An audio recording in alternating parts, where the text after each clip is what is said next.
Keith, here we are, another Monday, another beautiful Monday, and I want to say, pinch me. This is ridiculous. Yeah, I love it. I know. It's like, and yesterday was breezy and it felt fallish. Yes. But True. it was kind of nice.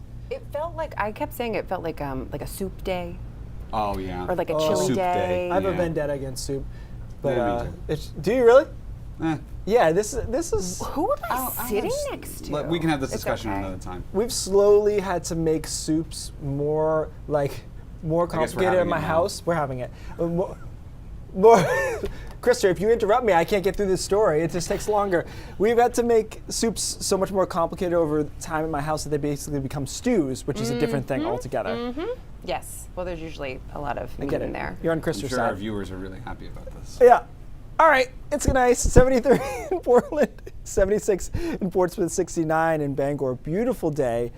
A lot of sunshine. Got some clouds to our west and a couple of showers out there too. This is not something you're going to see a lot this week, but something on the radar to our west. A lot of these have been dying out as they move out of Vermont into New Hampshire, so we'll just be watching to see if the northern edge of this little disturbance can clip southern Maine with a few showers early this evening. I don't think it's a high big deal, but there's a few of them just floating around. And given the pattern we're going to be into here, this may be our best chance until Friday afternoon. It will be our best chance to see any shower chances. This model seems a little heavy with them, bringing them through around 7 o'clock. Again, I think there's a couple that could be floating around into York and Cumberland County and southern Oxford County. After that, it's partly cloudy tonight. Temperatures down into the 50s, 40s into the mountains. And tomorrow we'll call partly cloudy because there will be some cloud cover, especially across northern Maine and the mountains. Along the coast, we'll likely do better. Temperatures there around 70 degrees. Do it again on Wednesday. Start in the 40s, end up in the mid 70s by Wednesday afternoon.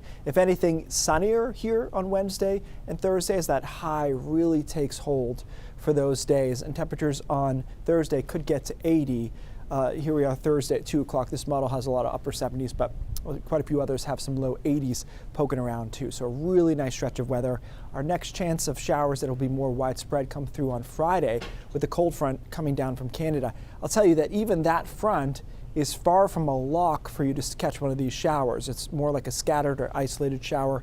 Mountains and foothills especially. Think along the coastline we might be able to get away with even Friday, staying dry as that front comes through and then high pressure takes control again.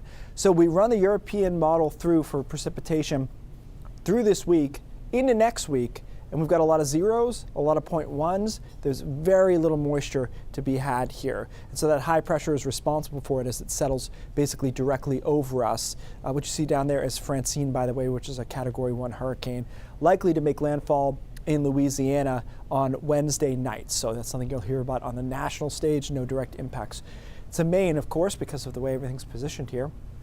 So again, maybe sprinkle Friday afternoon, maybe not. And if not, a lot of us will go another several days into mid next week, it looks like, at least, with this high pressure just directly overhead. And keep in mind, guys, too, 77 sounds fine, normal. It's starting to be pretty far above average now for this time of the year. And so we had a very warm summer, and we're starting at this point with a pretty warm fall, too. All right. We'll take it. Yeah. Thanks, Keith.